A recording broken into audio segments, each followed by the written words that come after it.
area parkirnya luas juga ya. Bener banget, dan jadi penasaran deh suasana di dalam tuh gimana ya Kak? Karena aku dulu sempat kesini, tapi belum sempat eksplor lebih. Ditambah lagi di sini ada wahana bermain, salah satunya ATV kan. Tapi aku belum nyobain. Untuk memasuki wisata ini, kita cukup membayar tiket seharga Rp10.000. Kita sudah bisa menikmati banyak spot-spot foto yang berada di dalam kawasan wisata pemandangan alam arak-arak ini.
Wah, jago juga Kak Ferry ini.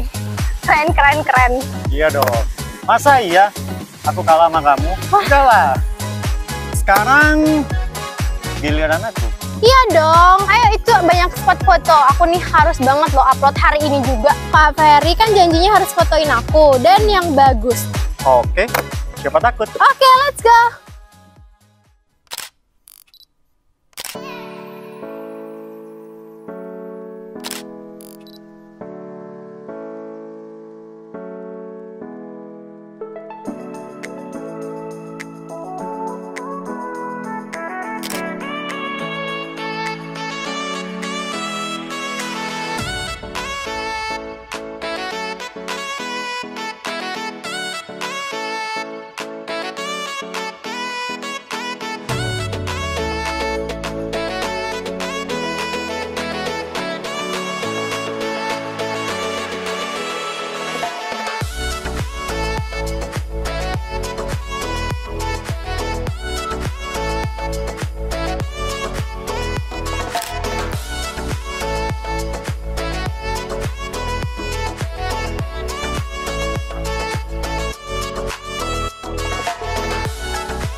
Satu lagi viewers, jadi kalau kalian menikmati pemandangan alam di sini kurang afdol kalau nggak sambil ngopi dan pastinya makan tape goreng.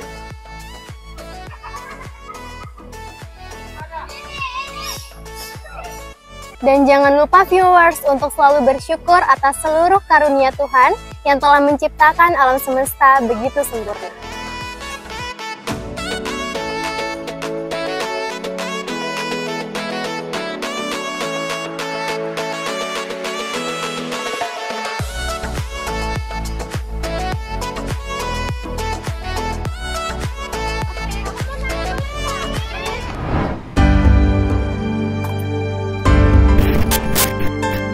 Kali ini aku mau ngajakin kalian jalan-jalan buat menikmati makanan khas Kota Bondowoso. Penasaran kan? Apa sih makanan khas Kota Bondowoso? Dan pastinya aku juga bakal ngisi catatan dokumenter kita kali ini.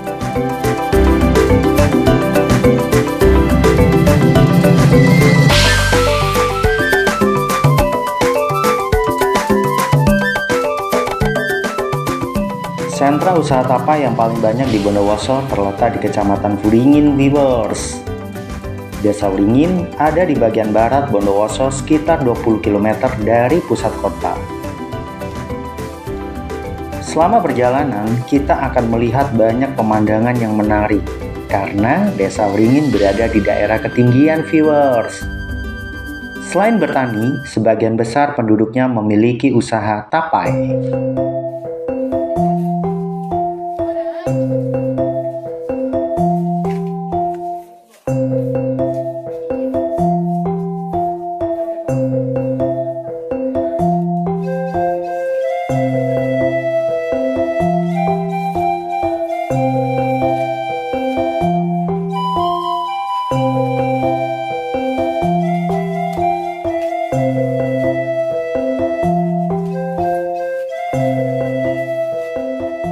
Kalau boleh tahu, sudah berapa lama kerja di sini, Bu?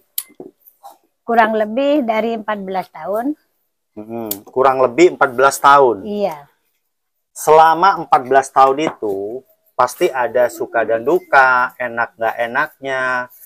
Enaknya tuh di mana kerja di sini? Enaknya kalau mau belanja itu nggak usah kemana-mana, Pak. Tinggal belanja kan, nggak bosan kan. Oh, karena sudah ada penghasilan Iya. dari kerja di sini, jadi untuk belanja gampang gitu Gampang, ya. ya. Kalau nggak enaknya apa tuh? Yang nggak enak kalau udah ada kerjaan, Pak. Oh, emang pernah di sini tuh nggak ada kerjaan gitu? Iya, kadang-kadang tuh libur. Kalau libur tuh kenapa biasanya, Ibu? Nggak ada kerjaan, cuma duduk terus.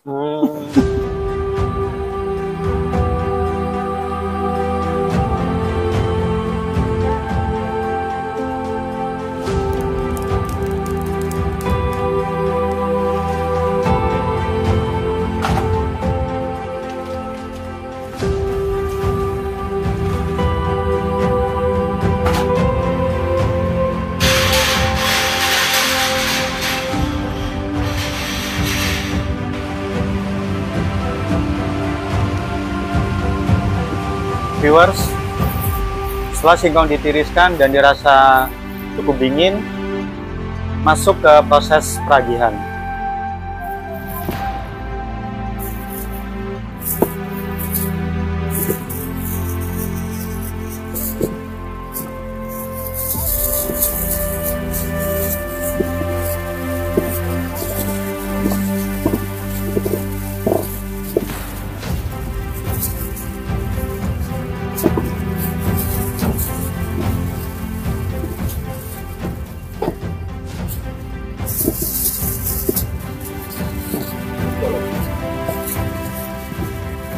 Ini habis di fermentasi atau diragihin, dipindah ke situ ya, Ibu? Iya.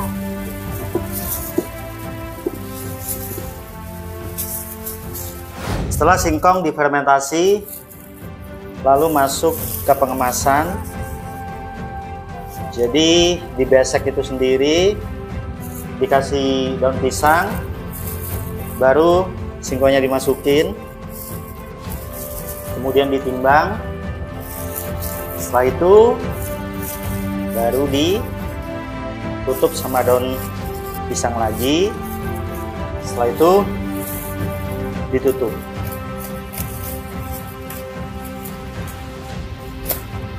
Ini merupakan tape original dari rumah produksi Tapai Mas Kamil.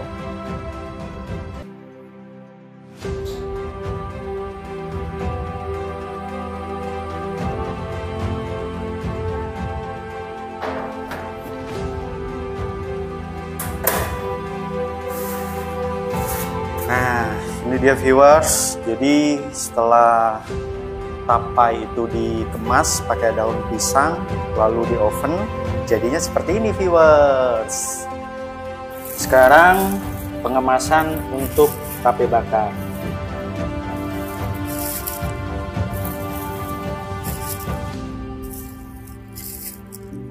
Udah viewers, jadi ini proses pengemasan untuk tape bakar Mas Kamil. Udah siap untuk dinikmati. Tapai yang produksinya di Bondowoso ini memang jauh lebih nikmat daripada di kota lainnya. Terbukti, setelah mendengar bahwa tapai Bondowoso sudah bisa tembus pasar luar negeri, dan salah satunya Tapai Kamil yang sudah mengekspor tapainya ke beberapa negara dengan branding Tapai Kamil Bondowoso. Bangga sekali rasanya dengan pencapaian ini. Apalagi ditambah dengan salah satu statement dari customer luar negeri yaitu Fermented of Cassava Bondowoso.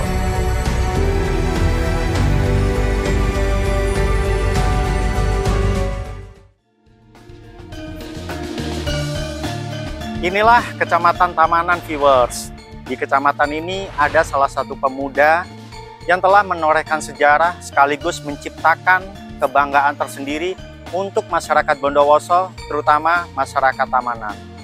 Jangan lupa, Tamanan melaju lebih cepat.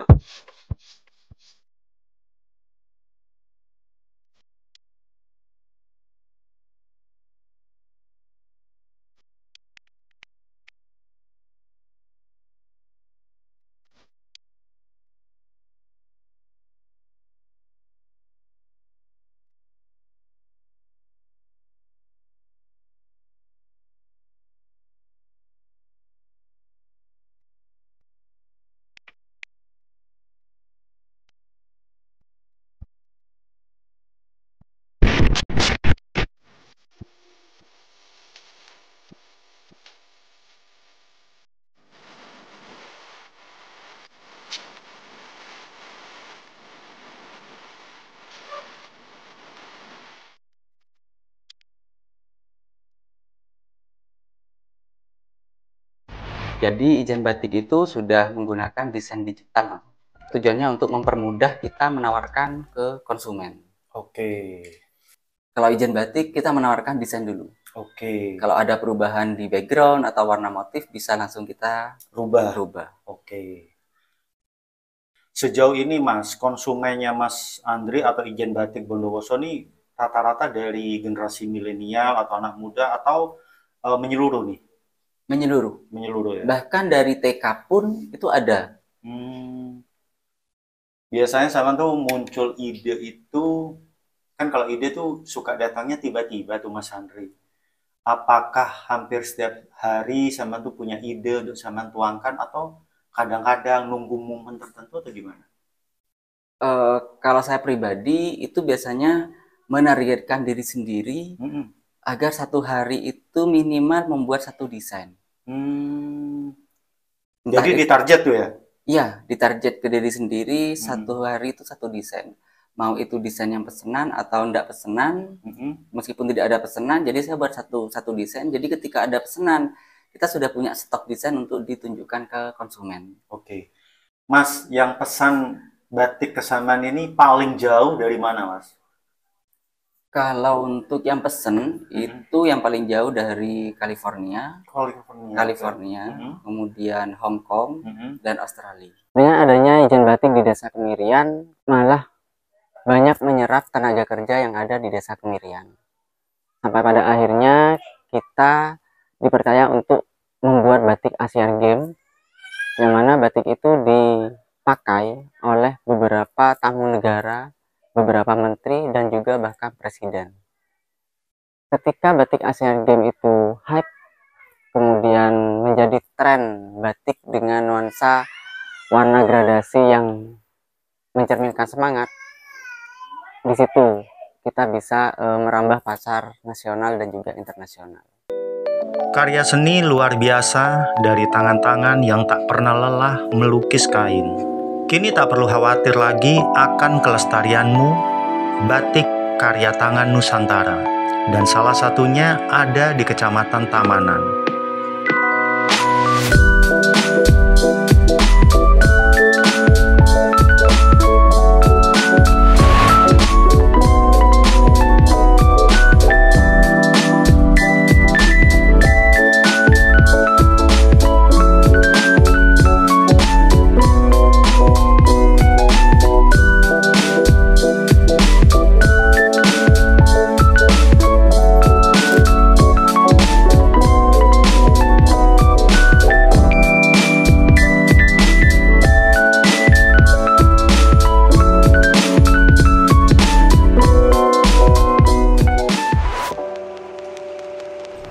Makam Ki Ronggo berada di atas gundukan tanah yang lumayan tinggi menyerupai bukit. Maka dari itu, pemerintah Kabupaten Bondowoso membangun tangga supaya akses menuju makam beliau tidak sulit untuk dijangkau orang-orang yang ingin berziarah.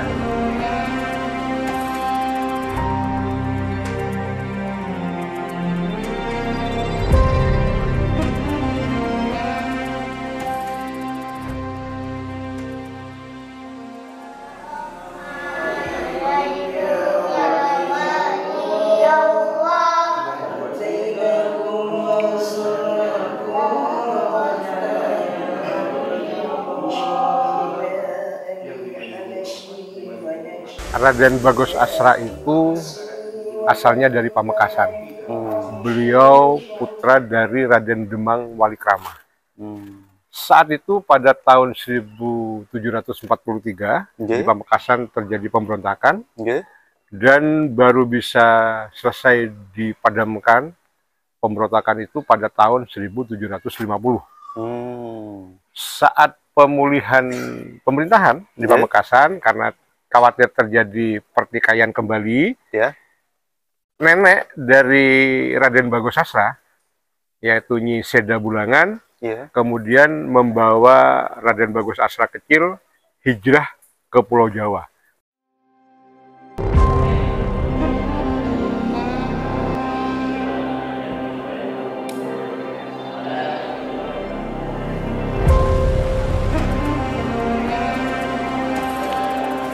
Ini adalah makam Raden Bagus Asra. Beliau adalah penemu, pendiri, dan pemimpin pertama Bondowoso.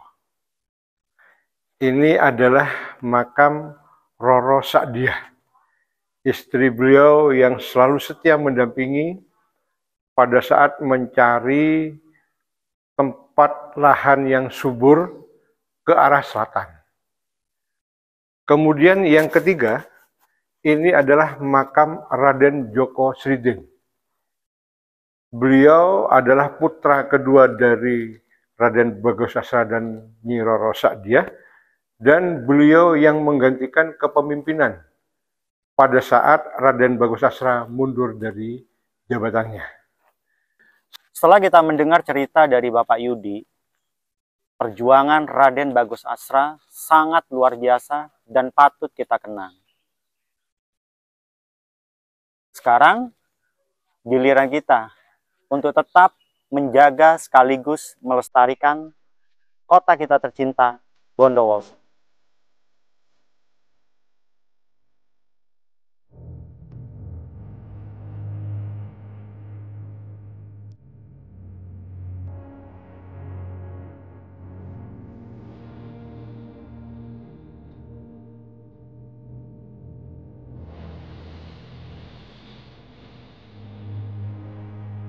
Gimana ya cara menyusunnya?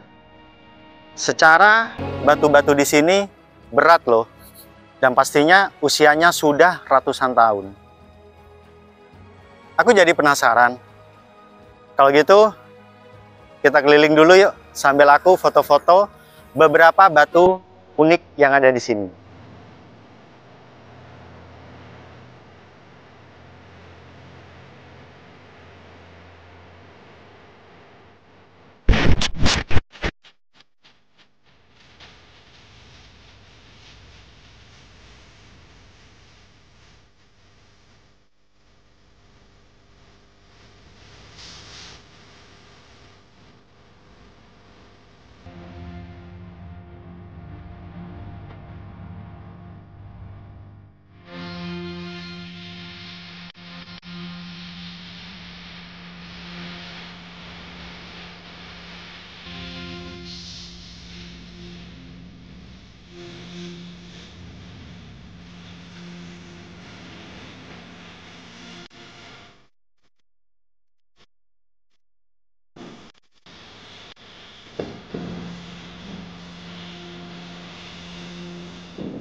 Di zaman purba itu bisa dikatakan kepercayaan mereka adalah animisme, dinamisme ya. Mereka menyembah nenek moyang. Termasuk berhala ya, batu-batu ya. Batu-batu. Kalau yang ini, Kak? Sama, ini dolmen, ini juga dolmen. Jadi ciri-cirinya dolmen itu ada kaki-kaki kecil, di bawahnya sebagai penyanggahnya, terus di atasnya itu sebagai meja batunya. Medianya. Iya, meja batu di atasnya. Oke. Terus di sini ada batu dakon. Oh, Kenapa kok iya. dikasih nama batu dakon? Dakon. Soalnya menyerupai itu permainan Dakon. Ya, Oke. ada lubang-lubangnya seperti itu. Iya. Jadi ini kita ambil dari Desa Telogosari, terus kita amankan ke sini dikarenakan kondisinya mengkhawatirkan. Soalnya digunakan sebagai alas untuk Mencuci pakaian dan di lain sungai. sebagainya. Ya, jadi kita bawa ke sini seperti itu. Ini digunakan sebagai kalender bercocok tanam. Jadi kalau misalnya bolongan-bolongannya ini sudah terisi sama air, itu menandakan musim penghujan. Kalau misalnya bolongan-bolongannya itu tidak terisi sama air, itu menandakan musim kemarau. Gitu. Oke.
Viewers, seperti yang kalian lihat, tepat aku duduk, ini merupakan batu altar yang sudah disampaikan oleh Pak Heri tadi. Bentuknya lumayan lebar, seperti ini. Dan di zaman purbakala, khususnya di zaman batu atau megalitik, batu-batu seperti ini sangat berfungsi sekali buat mereka-mereka yang hidup di zaman purbakala.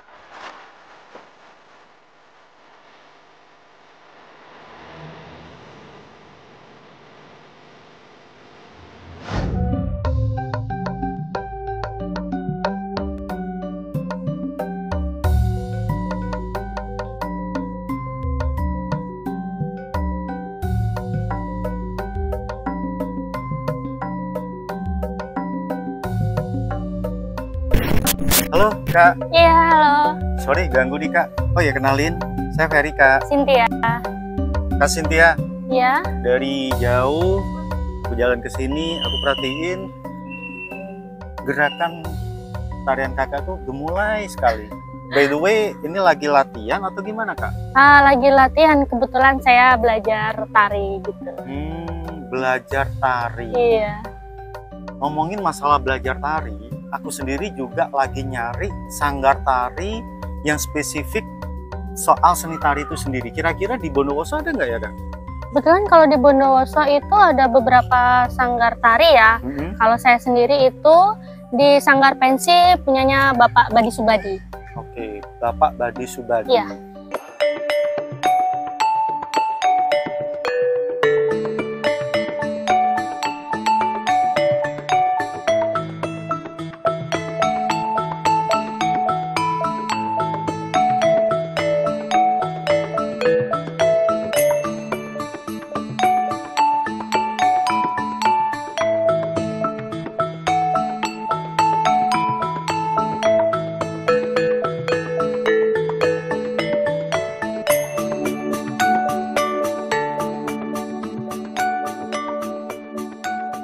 Ini adalah produksi dari teman-teman 3P. Apa 3P, Pak? 3P itu kebetulan Sanggar Pensi itu membina anak-anak yang putus sekolah ya, putus sekolah. Kemudian anak jalanan ini pengamen, pengemis, dan pemulung. P3P. Dulunya itu kan terkenal dengan kampung 3P. Nah, tapi setelah Sanggar berdiri itu hilang karena sudah tidak ada lagi. Jadi yang sudah diberdayakan, saya manusiakan. Jadi sekecil apapun yang mereka perbuat itu saya beri apresiasi. Jadi bentuknya alhamdulillah seperti ini. Nah, seperti ini adalah produksi dari teman-teman 3P itu tadi. Nah, jadi seperti ini. Ini dalam waktu dekat, kira-kira Sanggar Pensi, terutama Pak Badi, ada hal apa yang ingin ditampilkan? Ada nggak? Ada pemecahan rekor. Pemecahan rekor. Pemecahan rekor penari ojung. Penari ojung. Ya, penari ojung. Itu 1100 penari ojung. Nah, itu.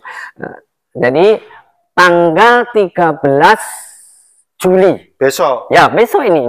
Ntar lagi ini, besok Sabtu. Nah, seperti itu. Nanti kalau Mas Ferry ada waktu bisa melihat, menonton di sana seperti apa pertunjukan itu. Insya Allah, Pak Badi. Coba saya lihat schedule saya dulu. Kalau memang ada waktu free, insya Allah saya sama tim bakal merapat untuk menyaksikan. Terima kasih dari Pak Badi. Hari ini kita saksikan bersama penampilan 1000 penari ojung Bondowoso.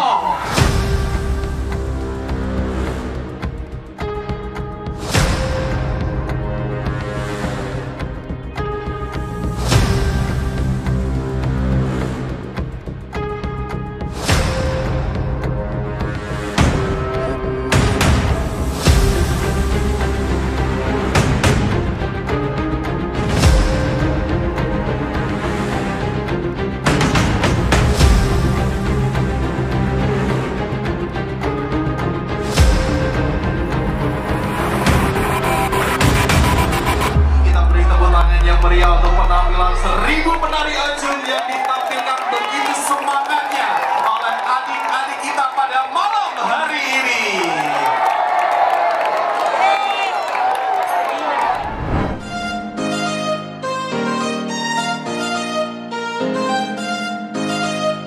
Inilah Teduh Glamping. Udaranya sejuk, suasananya juga asri. Akses menuju ke sini itu asik banget, viewers. Sepanjang perjalanan, begitu masuk Kecamatan Sumberwringin, dan aku bertemu dengan salah satu warga lokal. Mereka begitu tulus memberikan senyum terbaiknya. Seolah-olah mereka tahu kalau aku wisatawan. Ya udah deh, gak perlu panjang lebar, kita langsung masuk aja.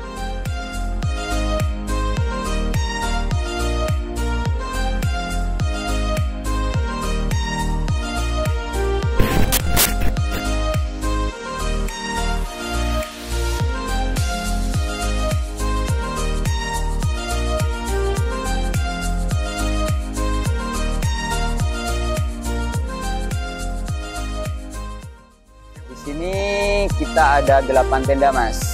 Ini kok beda-beda, Mas? Awalnya kita tendanya seperti ini semua, Mas. Tenda yang berbahan waterproof ya? Jadi tenda yang berbahan waterproof ada 3. Tenda yang berbahan kayu itu ada 5. Ada 5. Oke.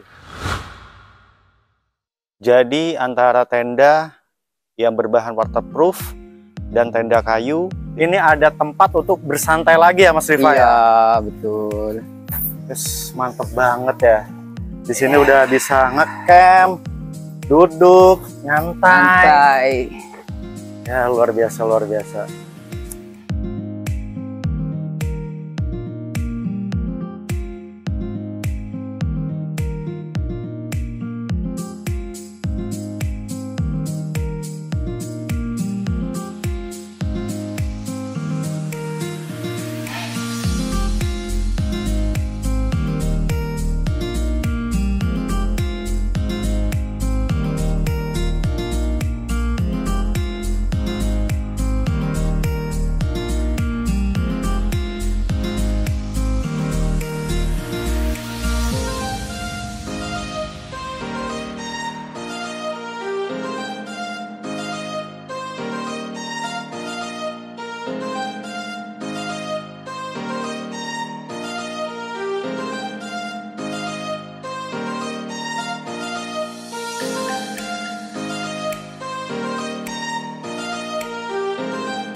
Tadi aku udah bilang, jam segini Pak Wi pasti udah prepare. Itu dia Pak Wi. Assalamualaikum. Waalaikumsalam. Pak Wi. Ya. Sehat Pak Wi? Sehat Mas, sehat Mas. Aduh, lagi sibuk nih, udah prepare. Atau lagi mau alun-alun Pak? Ya, mau acara cari uang kerja. Gitu.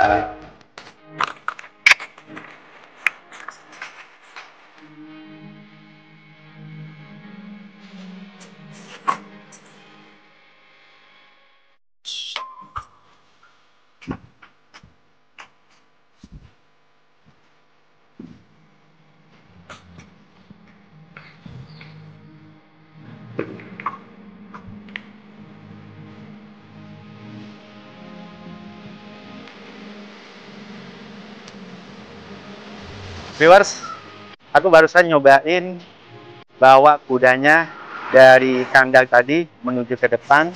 Di sini letak bendinya yang tadi aku udah infoin ke kalian semua, viewers. Ternyata keren juga ya aku bawa kudanya. Jadi pengen nih nunggang kuda. Dan pastinya kalau aku nunggangin kuda, pengennya ngajakin kalian, viewers. Gimana? Setuju gak, viewers? Aku udah gak sabaran nih, pengen nyobain naik bendinya Pak Wi keliling kota Bondowoso alias city tour. Penasaran kan gimana keseruan aku melakukan wisata city tour sore hari ini? Tetap di catatan dokumenter.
Bang, saya mau keliling kota naik bendi Abang.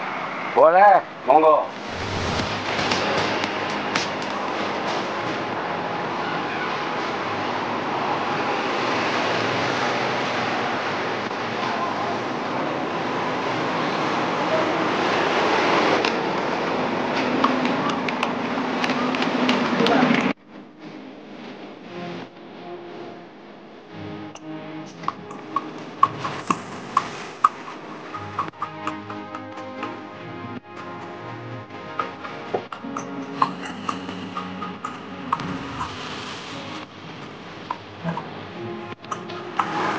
Bondowoso kalau sore hari begini asik juga ya Bang? Ya, rame Pak. Semakin malam rame, sampai jam 9. Biasanya Ya. Bang kalau mangkal itu dari jam berapa Bang? Jam 4, berangkat dari rumah itu setengah 4 saya. Iya. Perjalanan sengaja sampai jam 4, sampai di stand parkiran bendi. Viewers, sepertinya asik nih kalau aku nyobain ngendalin kuda sambil naik bendi. Ternyata asik juga ya. Nyobain bendi keliling kota Bondowoso sore hari. Ya, hitung-hitung sambil nyore gitu, viewers.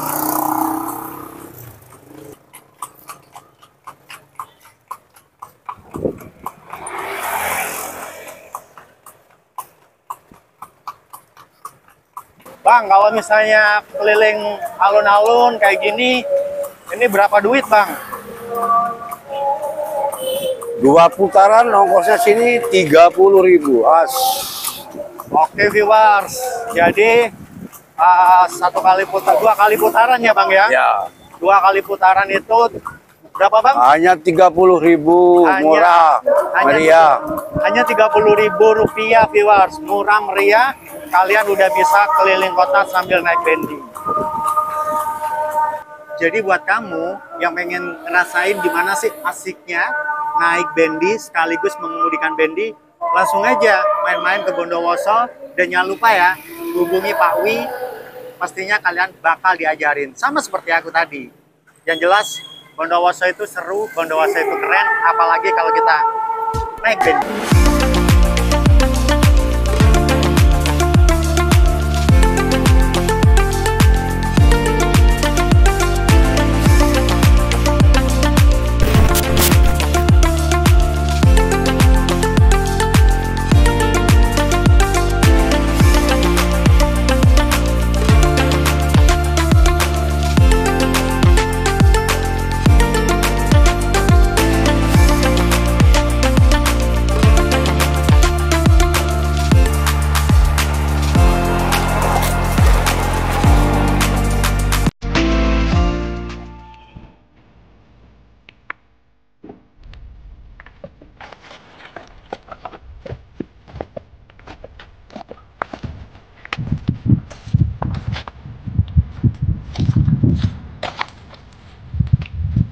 First, aku sama Tadila dan juga Pak Rudi sudah sampai di salah satu spot atau titik di mana di depan aku ada beberapa batu, cuman aku nggak tahu jenisnya itu apa aja.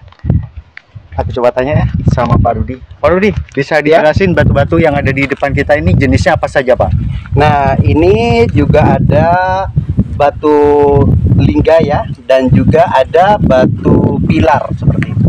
Kenapa kemudian bisa dinamakan batu lingga ataupun batu pilar, Pak Rudi? Ya, mungkin kalau yang ini, yang batu pilar ini, batu lingga ini mungkin karena postur batunya seperti jenis kelamin laki-laki. Terus dan juga batu pilar mungkin karena bentuknya itu seperti pilar. Kurang lebihnya memang seperti itu. Oke. Pak Rudi, kenapa dikasih nama batu magnet, Pak?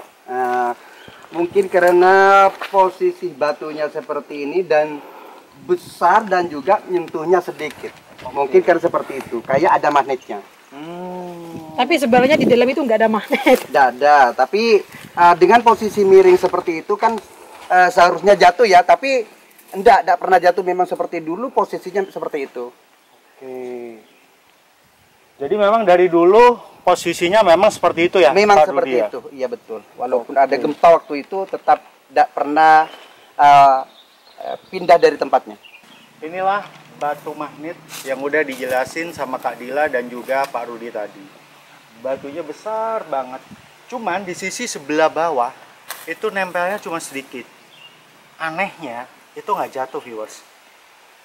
Mungkin di daerah sini titik di mana kita bertiga berada ada kandungan magnet sehingga bisa membuat batu-batu ini atau batu ini tidak jatuh ke bawah. Oleh karena itu disebut batu magnet. Itu hanya prediksi dari aku, viewers. Kira-kira kalau kamu sendiri, viewers, punya prediksi apa lagi tentang batu magnet? Jangan lupa komen ya di kolom komentar. Indonesia Raya, merdeka, merdeka, hiduplah Indonesia Raya. Tegak! Gerak!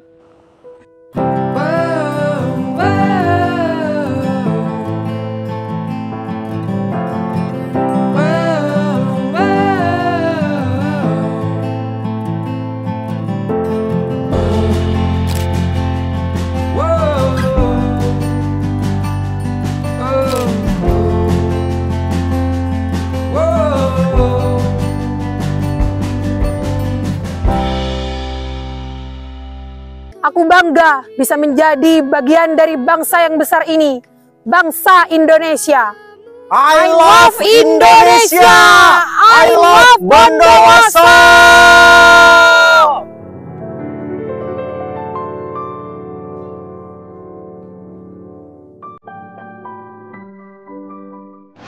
Dulu, mungkin kalian pernah menggambar pemandangan alam dengan dua buah gunung dan di tengah-tengahnya ada matahari.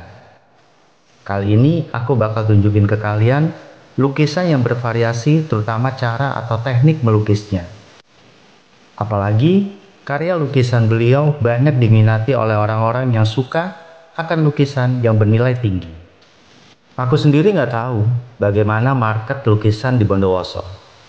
Kita langsung dengerin aja yuk cerita dari Pak Haryadi di galeri lukisan yang berada di depan Pasar Maesan Bondowoso.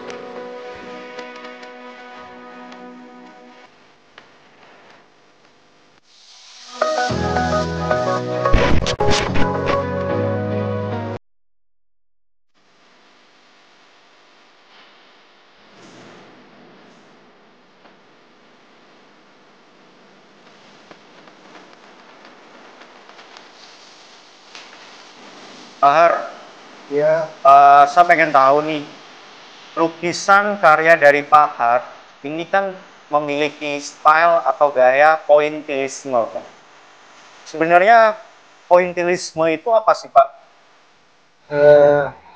menurut pengetahuan saya, kita menciptakan lukisan dengan gaya pointillisme itu istilahnya melalui poin-poin.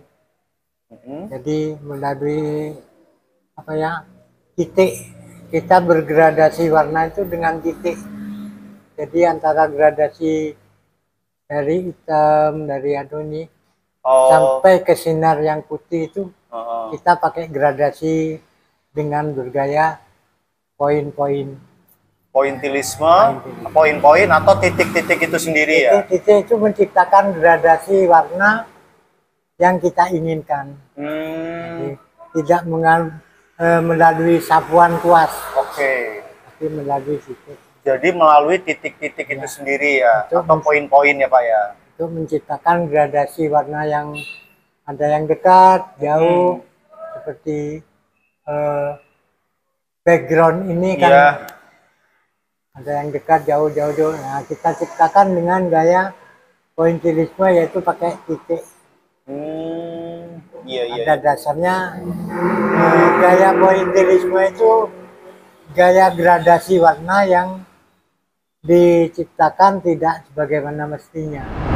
Kurangnya apresiasi serta dukungan itu bukan sebuah permasalahan.